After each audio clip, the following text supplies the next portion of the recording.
Hey there, everyone. Welcome back to another episode of Fantasy for the Ages, the show where father and son get together and talk about fantasy, science fiction, and other nerdy things we like to geek out about. Today, we've got another Book Blast episode for you because Zach has been working his way through the books of the Dresden Files. I've read them all, I love them.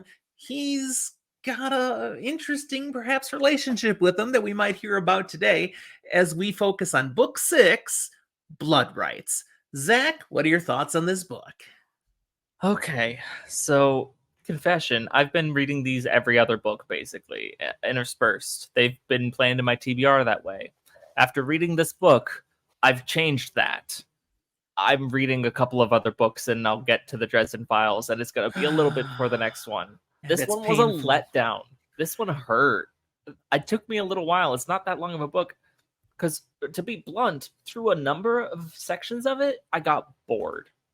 This one, while still being what it is, while still continuing with the storylines, while continuing with some of these supernatural elements and developments, really dove back into what's a Dresden Files book? Who's this Harry Dresden and his detective wizardy thing in the world, but supernatural, and this noir cop?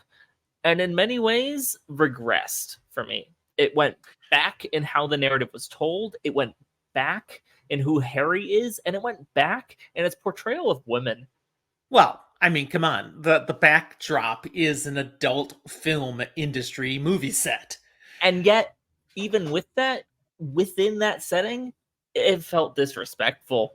There were other characters that were totally fine and not portrayed poorly who are women in the series, but it didn't sit well with me. I wasn't, I hate this book. No, but every time I was getting to it, I'm like, I'm not excited to read this book. Even with, there are some of the juiciest developments of the series so far in this book. Mm-hmm. And I wasn't interested enough to enjoy them. It felt like a waste to put them into this book instead of a different book. I want to say you'll feel differently later after you've read more Dresden Files when you look back at what was established here, but some of it you may never change your mind about because, yeah, Jim Butcher makes a choice on the particular setting he wants to use. But we learned something significant about a couple of another court of the vampires that this setting therefore made perfect sense, for white court vampires. I mean, we knew some of the things about white court vampires already that made sense, but... So how about that reveal about Thomas? Which one? The one about Thomas here. We're not going to spill the beans on it, but yeah. What did you think when that hit? Was it like, complete shock, total sense? What did you think? It felt simultaneously like out of left field, as well as, no, this was planned, because it makes sense why some of the things we've seen in the past, why there's been treatment in certain things. And It's like, okay, that makes sense now. But at the same time, it didn't feel like a successful payoff. It just felt like, oh, we're gonna put this here. This is when we're gonna let you know. And this is where you'll feel better about it later when you look back, when you get more context. I will say the bigger thing that I think really suffered from being dropped in this book and will have a great payoff eventually is the idea of a certain person like Harry who gets to break rules. That their existence in the general seems interesting and blanketly put out here. Do we really expect a series called The Dresden Files that establishes Harry for who he is and how he is, not to have him or someone incredibly close to him end up in that position? And yet, that'll probably be a pretty satisfying payoff eventually. Yes. Yeah. That opening scene in this book is hilarious. Yeah. The opening scene actually was like my favorite part of the book. It was very fun. And there's a cute little thing that results from that opening.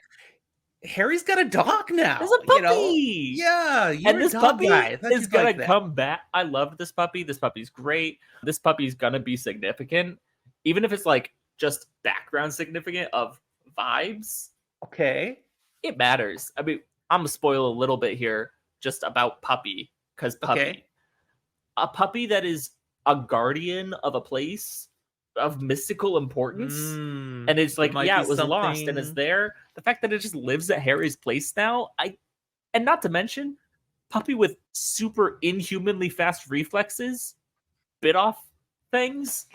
You're gonna come to love Puppy's Puppy. I'll great. just tell you Puppy's that. gonna be my favorite You're character in gonna this love Puppy. series.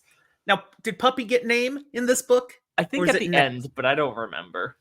The puppy is named Mouse, which is Yes. a great name. Just, yeah, I love Mouse. All right. It's killing me that this is where you've decided, man, I gotta put more books in, because I genuinely, wholeheartedly believe the next book is just gonna be one that you'll go, oh, hands down, that was the best of the first 7. But here's the Wow. problem. It takes it to another level. If you put hands down the worst of the best 7 right before the best of the best 7, it's really hard because people might not get to the best of the best 7 if they just stop because they didn't like book 6. Yeah, I didn't have that kind of reaction to book 6, but book 7, wow. There's At the so many end of the things to love day, about book 7. I am going to go on to keep reading. I have enjoyed the series so far as a whole. Is this turning me off a little bit? Yeah, but not enough that I'm leaving it. And you've assured me that there is great stuff. There is more. This one just lessens my interest in the series a little. Not Okay. enough to stop me from reading it, though. Good. Viewers, casually, just so you remember, if you're not, the order of books. Yeah, the next book is Deadbeat. If you've read them all, you know what I'm talking about now. All right. Any last shot before we close this one up, Zach? Nah, I think I took some pretty cheap loads already. That's all right. I still love you. And if you guys love them too, show it by liking the episode and subscribe to our channel. We'd love to keep entertaining you with all the nonsense we bring out. Thanks for joining us today. We'll talk to you next time.